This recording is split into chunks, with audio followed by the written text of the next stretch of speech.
Estão aqui comigo no estúdio hoje Adriana Santiago, Pedro Henrique e João Gabriel. E eu vou pedir para cada um deles se apresentar um pouquinho antes da gente começar o nosso bate-papo de hoje. Bom, meu nome é Adriana Santiago, sou psicóloga e sou mãe da Letícia, que tem a síndrome rara de insuficiência adrenal primária. Eu sou Pedro Henrique, tenho 25 anos, tenho síndrome de Ehlers-Danlos e, por conta dela, também uma deficiência auditiva e visual. E também sou diretor de Relações Internacionais do Instituto Baresi, que é uma organização não governamental que representa 234 associações de pacientes com síndromes raras no país. Eu sou o João Gabriel Dayer, sou médico com formação em genética médica e recentemente sou médico geneticista convidado pelo Instituto Baresi para realizar o apoio aos pacientes com síndromes raras no Brasil. João, a gente vai começar com você mesmo. Explica pra gente o que define uma síndrome rara. O conceito de uma síndrome rara, segundo o Ministério da Saúde, são todas as doenças que acometem um indivíduo a cada 2.000 pessoas. E muitas dessas doenças acabam resultando em deficiências, né? Como é o seu caso, né, Pedro? Exatamente. Eu, no caso, eu tenho síndrome de Ehlers-Danlos, que afeta o colágeno, que é uma substância que está presente praticamente no corpo inteiro. Então, essa síndrome, ela acaba afetando, entre outras partes do corpo, as articulações. Tanto as grandes articulações de pulso, braço, perna, como as menores também, como a do ouvido. E por afetar o ouvido, acaba tendo como consequência a deficiência auditiva por conta da síndrome. Para compensar essa perda auditiva, eu acabo tendo a necessidade de usar aparelho auditivo, porque hoje, por exemplo, eu tenho 70% de perda em ambos os ouvidos. E isso vale não só para a síndrome de Ehlers-Danlos, como outras tantas síndromes raras, que tendem a gerar, de acordo com o paciente, alguma deficiência específica. E qual é o caso da Letícia? Como é que foi o diagnóstico dela, Adriana? Então, a Letícia tem insuficiência adrenal primária. Você olha para ela, você imagina que ela não tenha nada, mas ela tem sim uma síndrome rara. Porque ela começou com dores abdominais, falaram em gastrite, mas a menina não tinha gastrite. E para você ter ideia... Ela tinha que idade, Adriana? Ela tinha 5 anos, né? E foram 3 anos para chegar a um diagnóstico fechado. E ela chegou a parar de andar de tanta fraqueza, porque tem a fraqueza, tem a fadiga. Ela entrava no soro, melhorava, ia para casa, 2 dias depois estava tudo de novo. É muito complicado, né? Porque quando você tem um diagnóstico, é isso, mas você tem uma gama de informações... É diferente. Claro. Né? Mas você não tem nenhum diagnóstico, você vai se desesperando. E nas minhas andanças, quando suspeitou que ela tinha insuficiência adrenal, eu comecei a procurar, né, e ver se existia outras pessoas, porque a sensação que a gente tem é que nós somos o único no mundo que está passando por aquilo. Porque você não encontra ao redor gente com aquilo. Doutor João, toda síndrome rara, ela tem uma manifestação precoce? Não. Existem síndromes raras com uma manifestação tardia.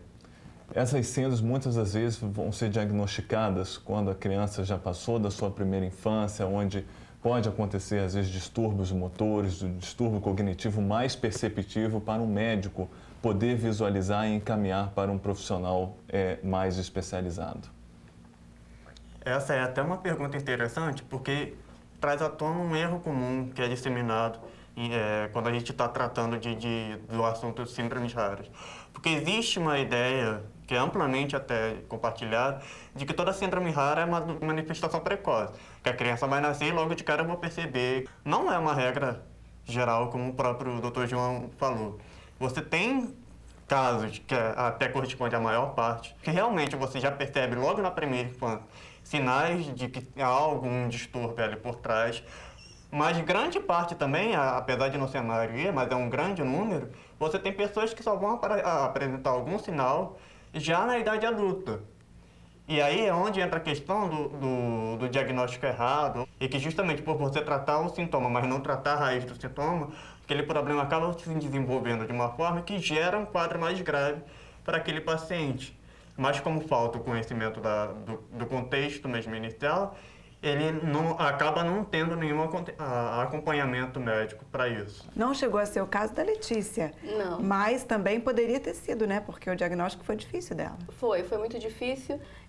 Eu encontrei muito mais adultos que desenvolveram, né, do que crianças.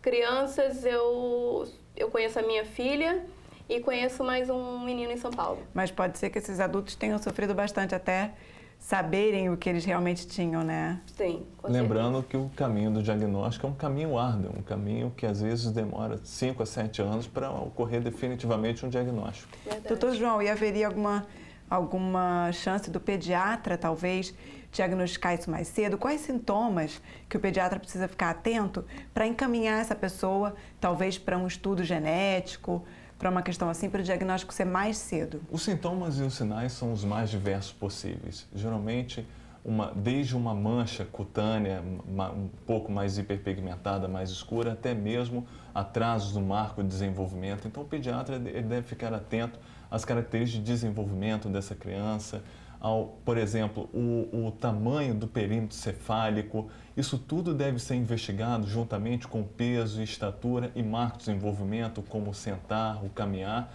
para que ele detecte precocemente e encaminhe para uma assistência mais especializada para prover o cuidado e o diagnóstico desse paciente.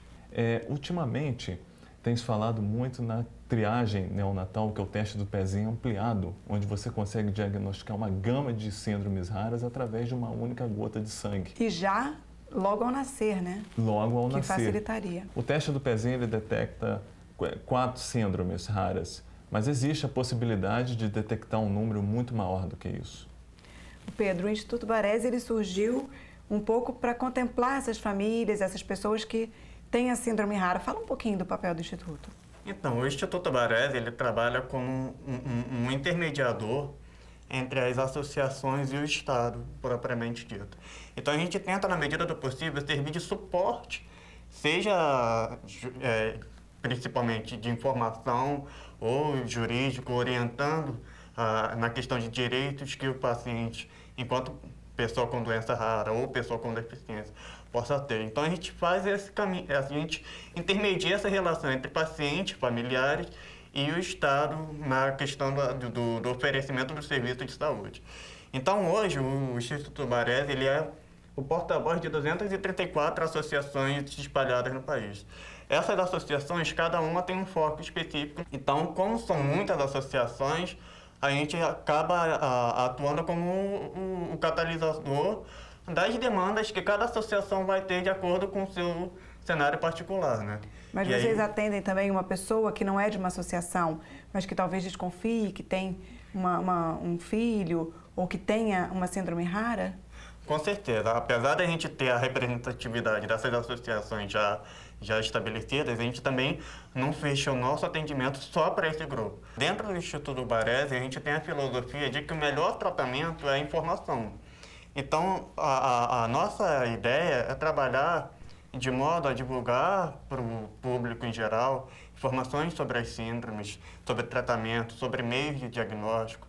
Então, a gente tenta, na medida do possível, trabalhar melhorando a qualidade de vida da pessoa, encaminhando para médicos, hospitais, na medida do possível, como também a vida particular dele, orientando sobre os direitos que ele possa ter perante a sociedade, sobre mecanismos de melhorar a sua vida dentro de casa, até mesmo a questão de acessibilidade, que é muito importante, uma vez que a gente tem aí o cenário de que muitas dessas síndromes raras também ocasionam algum tipo de deficiência para aquela pessoa. Então, isso é muito importante a gente orientar e trabalhar nessa questão. Lembrando que, na maior parte das vezes, são as associações que levam os pacientes para o cuidado especializado. E são tantas síndromes que todas juntas acabam sendo um número bem grande, né? Lá dentro do Instituto Baresi, a gente tem uma estimativa de casos que foram de algum modo diagnosticados de 13 milhões de pessoas aqui no Brasil. Adriana e a filha caminham de mãos dadas em uma calçada. Elas sorriem. Meu nome é Letícia, tenho 12 anos, eu estou no 7º ano e minha matéria preferida é Ciências. E como é que você lida, no caso da Letícia especificamente, que não tem nada aparente, quando você precisa informar alguém sobre a síndrome dela? Então, na escola, eu sempre peço logo, a primeira coisa, uma reunião com a direção, coordenação, explico o caso, né? E eu mandei fazer, nos Estados Unidos, as pessoas quando têm a insuficiência adrenal, eles usam uma pulseirinha com o nome lá, insuficiência adrenal e a medicação e telefone, porque pode ter um desmaio. E se a pessoa estiver sozinha, nesse desmaio, é para entrar no pronto-socorro, para entrar com a medicação venosa. E no caso da Letícia, como aqui no Brasil não existe isso, eu peguei e fiz um cordãozinho para ela, né? E esse cordãozinho tem a informação que ela tem a insuficiência adrenal e tem os números de telefone. Em São Paulo, no Hospital das Clínicas, eu ganhei uma carteirinha que eles mandaram fazer agora, que tem toda a medicação. É como se fosse um cartão de crédito. E aí ela anda com ele. Um dos projetos até esperado nessa questão da carteirinha seria uma identificação para o paciente como paciente com síndrome rara, que existe já na Europa e nos Estados Unidos, só que não tão padronizado quanto na Europa. Que seria um modelo mesmo padrão de uma carteirinha identificando o paciente com as suas características mais essenciais e também o fulano de tal, paciente com síndrome tal e, se possível, os acometimentos mais comuns. Né? E as medicações? A gente tenta implantar isso, não tem sido fácil, porque, primeiro, que necessita de adesão, né? E outra, que isso lida com um problema que é muito importante dentro do universo das síndromes raras, que é a falta de informação. Porque, às vezes, você chegar no hospital, por exemplo, numa emergência, isso eu falo até por experiência própria, você chega, sofreu um acidente, você corre para a emergência e vai lá, se identifica e você fala, olha, eu tenho síndrome tal. Muitas das vezes aquilo ali cria uma barreira invisível no atendimento que faz com que os médicos, justamente por desconhecerem a síndrome que está sendo apresentada, não te atendem. Tem o receio de atender. Por medo de como que eu vou lidar com aquilo, qual o risco que eu, enquanto profissional, corro de, por algum acidente, fazer algo errado com aquele paciente e piorar o quadro clínico dele.